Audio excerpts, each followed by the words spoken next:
In our last episode, we were discussing the mission of the church and how a healthy church is crucial if we're going to expand and reproduce other churches who can then do the same.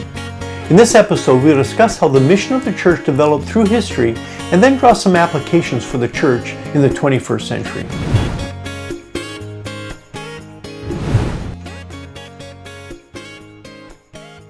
After the first century, the mission of the church did not completely cease or come to an end.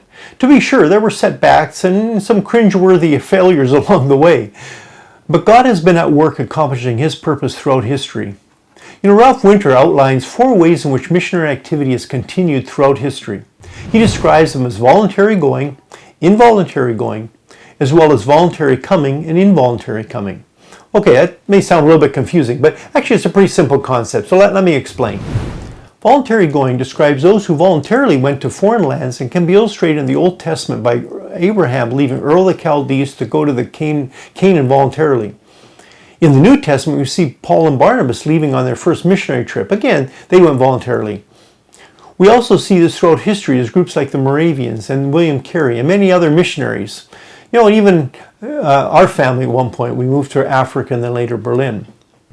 Now, involuntary going describes those who may go involuntarily, but once they're there, they continue to share the gospel. This can be illustrated by Joseph being sold into slavery, or the early believers being dispersed against their will from Jerusalem. This has been a reality in more recent history as the persecution of the Ugandan Christians who were dispersed throughout Africa. Of course, there are many other examples of this today worldwide. Now, thirdly, voluntary coming describes individuals or groups who come to a country from their own country. For example, this occurred in the Old Testament as Naaman, a Syrian, came to Elisha, or when Cornelius, a Roman, sent for Peter.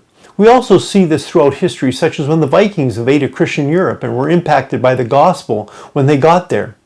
More current examples would include international visitors coming from countries where other religions are dominant to a nation that may still have Christian influence. And finally, fourthly, involuntary coming describes a situation in which individuals or groups of those leaving their country against their will, such as when Gentiles settled in Israel under Cyrus the Great, or the Roman military occupation in Israel. More recently, there's an example of slaves being brought to America, or the boat people and other refugees who are in transit around the world. Okay, this is a brief overview. I have a complete podcast on the missional church, which goes into greater depth of the history of the mission of the church, if you're interested. In our last episode, we noticed that there are at least 2 fundamental types of wineskins or structures that are needed to fulfill the mission of the church. This is the nurturing congregational structures or modalities, as well as the going or sending ones, sodalities. We see this played out throughout history. See, in the early days of the development of what became Catholic structures, there were sodality structures. Yet following the Reformation, most Protestant groups rejected these structures. Many Protestant denominations tried to govern everything from a central office. However, this often was counterproductive, as both structures, the gathering and the sending, are needed to fulfill the mission of the church. Both exist in civil and religious societies, and both are necessary for God's redemptive work. In the modern era, from about AD 1800 till today, Europeans had only a minimal presence in the rest of the non-Western world. But by 1945, they were politically controlled virtually all of the non-existent world, nearly about 95%.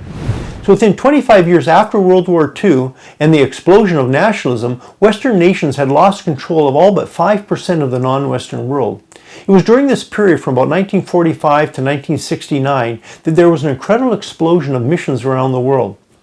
Less political control by the colonial powers created the opportunity for more culturally appropriate evangelism within these new nation states.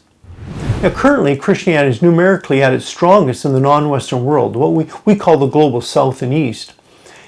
And we are now seeing the church from these regions go into all the world. Those that were once a mission field have now become a mission force. Now, how do you think the history of your own denomination or church currently impacts the effectiveness of the mission in your country? How has the influence of Western culture affected the values of those in your region or your ministry? I might get in a bit of trouble here, but if you're honest, it might be helpful for you to consider how the reversal of Western powers has affected missions and the expansion of the church in your region. So history confirms the importance of having right structures in order to achieve goals, and this is particularly applicable in terms of the mission of the church. Our effectiveness is actually often dependent upon the implementation of the right form, or having the right wineskins for the new wine, as Jesus put it. As was introduced last time, there are two general structures that apply to the church in the expansion of the gospel. One emphasizes nurture, and the other expansion. And as I mentioned, Ralph Winter uses the word modality and sodality to describe these forms, where modality refers to nurture-oriented congregational church structures, and sodality refers to task-oriented mission structures of expansion. See, both of these structures are important and necessary. See, modality structures are more nurture-oriented, which helps the church to grow from within, while sodality structures help to encourage the go, or mission function of the church. And throughout church history, the relative strength or weaknesses of these structures affected the mission of the church. Observing this paradigm throughout history can help us understand our current structures and how we can be more effective.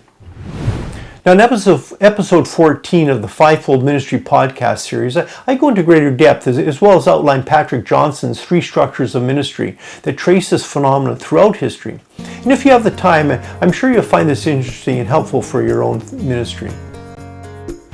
This series is based upon our MCNet coaching and ministry guides.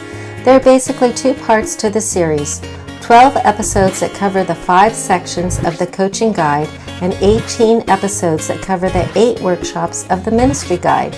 As a team, we have had the opportunity to serve in various parts of the world over the last decades using these materials to equip leaders and coach ministry teams throughout our ministry coaching network. These ministry team workshops in episodes 13 to 30 are intended to equip members of the body as they serve on ministry teams. The importance of mentoring, team building, and multiplication strategies are discussed here, and these workshops coincide with the leadership team coaching in episodes 1 to 12, which cover big picture issues that affect the whole ministry. Each workshop has several episodes and can be listened to independently, though if you have the time, it would be helpful to listen to all of them, as they are connected and build upon each other. A couple of the workshops have only one introductory episode here, as the topic is covered in greater depth in another of Phil's podcast series, for which you will find links below. You can also check out our Christian Leadership Institute training program. This is a unique approach to ministerial training based on a competency-focused mentorship. The free materials for this series, as well as the coaching and ministry guides, are available from the links in the description box below. Just as many others have, we are sure you will find our other Leadership Matters podcast series helpful for you and your ministry. Now, before the break, I mentioned that Johnson's traced these 3 structures of ministry, and he draws a correlation between the balance of these structures in any given era and the effectiveness of the church's mission.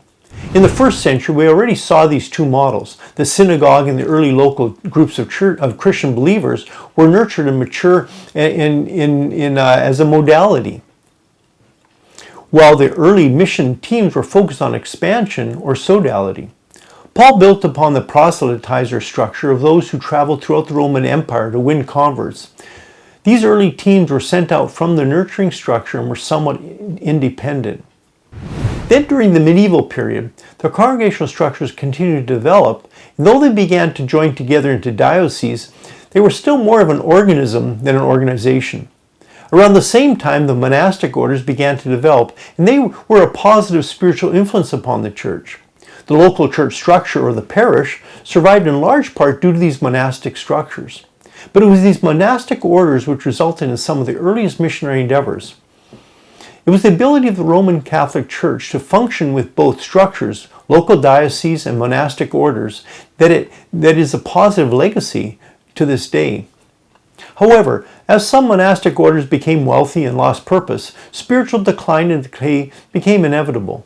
Fortunately, there were always renewal initiatives, and these early renewal movements were the foundation which the Protestant Reformation was built upon. But for all the positive outcomes of the Protestant Reformation, and there are many, one negative result was its abandonment of the monastic structures, which was really the only mission structure of the time. This was likely due to the fact that the goal of the Protestant Reformation was primarily theological. Luther's focus wasn't to reform the wineskins of the local church. He was looking to reform the theology within the Roman Catholic Church. Consequently, for almost 200 years after the beginning of the Protestant Reformation, there was essentially no mission activity. It was mostly inward focused. Now, the early Lutheran movement was virtually no missional patterns, no sodalities. And the pietistic and Anabaptist movements reverted back to only a modality pattern of biological growth, which eventually led to their ineffectiveness as a renewal or mission structure. Now, the early Protestants rejected the monastic movement, as I mentioned, which was the only sodality or expansion structure of the time. So they had no real model or vehicle for missions for several hundred years. There were some exceptions, like the Moravians. It was not until William Carey around 1800 AD that there was a rediscovery of the sodality structure as a vehicle. This rediscovery initiated the explosion of Protestant missions and missionaries. At this point, it might be good to consider our own church or fellowship. Is there room for healthy sodality structures? How do you think of having or not having these will affect the growth of your own movement? Unfortunately, the first expansion of structures of the modern mission era were often independent of recognized church structures. Though they were eventually incorporated within the nurturing or modality structures, this often changed them to such a degree that they were no longer effective as a going or apostolic structure. Again, for a more detailed discussion, check out my Fivefold Ministry or Missional Church podcast series. This tension between the nurturing and sending structures has affected the expansion of the gospel for centuries. Even as churches were planted around the world through sending or mission structures, these new churches invariably then focused on just developing better nurturing or inward structures. Discipling, training, and encouraging one another in faith, but not necessarily reaching out to others.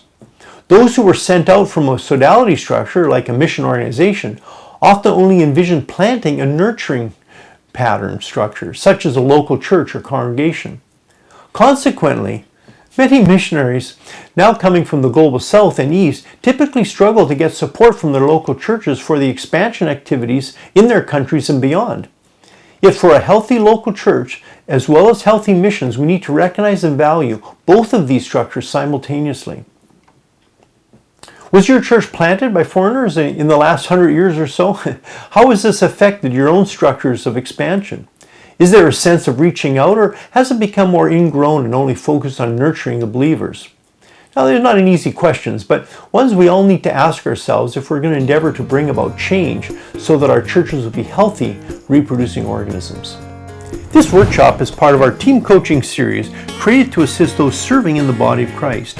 The goal is to help you and your team grow healthy, multiplying churches. This workshop corresponds to leadership team coaching in episodes 1 to 12. Now, the complete workshop, Global Strategies, is covered here in episodes 25 to 27 and is available as a download. This workshop is part of the playbook discussed in section 4 of the leadership team coaching, which is in episode 12. You can also follow the links to the free resources for this workshop, which include Cultural Intelligence Survey and the 3 Structures of Ministry. There's also a link to my Multicultural Teams and Missional Church podcast series, in which I discuss the topic in greater depth. Well, we have one more episode to go in our workshop on global strategies. Next time, we want to look at some mission principles that will enable us to expand our own ministries as we reach out with the good news to our Jerusalem, our Judea, and beyond.